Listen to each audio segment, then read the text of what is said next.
Hello everyone, welcome to my YouTube channel Perfection Pharmacy पर आप सभी का वेलकम है।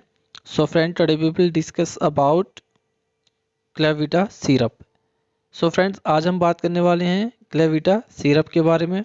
तो इसमें हम जानेंगे सबसे पहले इसके वर्क के बारे में कि ये किस तरह से वर्क करती है, और नेक्स्ट हम जानेंगे इसके यूजेस के बारे में कि हम इसको कहाँ कहाँ पर यूज़ कर सकते हैं और किस किस डिफिशियंसी में या डिजीज़ में हम इस सिरप को प्रिस्क्राइब कर सकते हैं।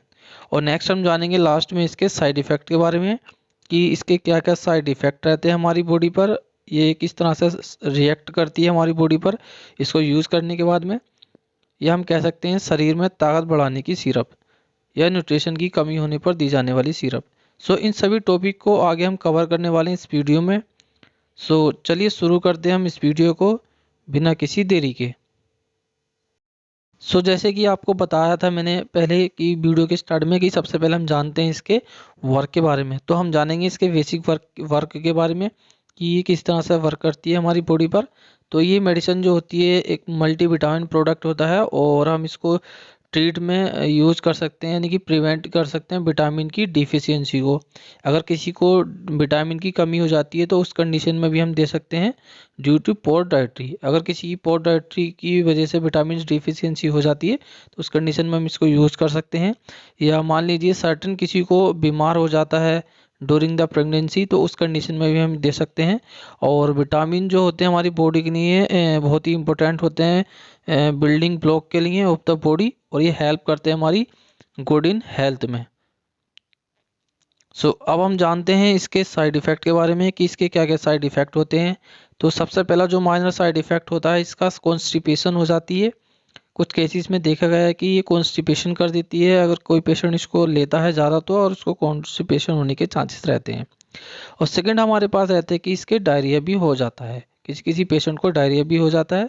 और या हम कह सकते हैं अपसेट स्टमक अपसेट भी हो जाता है। कुछ केसेस में देखा गया है कि कुछ पेशेंट बताते हैं कि हमारे को प्रॉब्लम्स होती हैं अपसेट स्टमक की, डायरिया की या कॉन्स्टिपेशन की। अब हम जानते हैं इसके यूजेस के बारे में कि हम इसको कब यूज कर सकते हैं या किस किस डिजीज़ में या किस किस डिफिशियंसी में इसको डॉक्टर पेशेंट को प्रिस्क्राइब कर सकते हैं। तो सबसे पहले अगर देखा जाए तो इसको जो ज़्यादातर प्रिस्क्राइब किया जाता है पोर डाइटरी के लिए, यानी कि किसी की भूख अगर कम हो जाती है तो उस कंडीशन में भी हम इसको प्रिस्क्राइब कर सकते हैं पेशेंट को। और सेकेंड है हमारे पास रहता है कि आयरन डिफिशियंसी। अगर किसी को आयरन की डिफिशियंसी यानी किसी पेशेंट की बॉडी में आयरन की कमी हो जाती है तो उस कंडीशन में भी हम इसको प्रिस्क्राइब कर सकते हैं या यूज़ कर सकते हैं। और हम इसको एज अ मल्टीविटामिन भी यूज़ कर सकते हैं, यानी कि हेल्थ को और बढ़ाने के लिए, शरीर में ताकत बढ़ाने के लिए या इम्यून सिस्टम की और ताकत बढ़ाने के लिए भी हम इसको यूज़ कर सकते हैं। तो आज के लिए इतने ही, मिलते हैं नेक्स्ट वीडियो में। See you, take care, bye, thank you for watching me.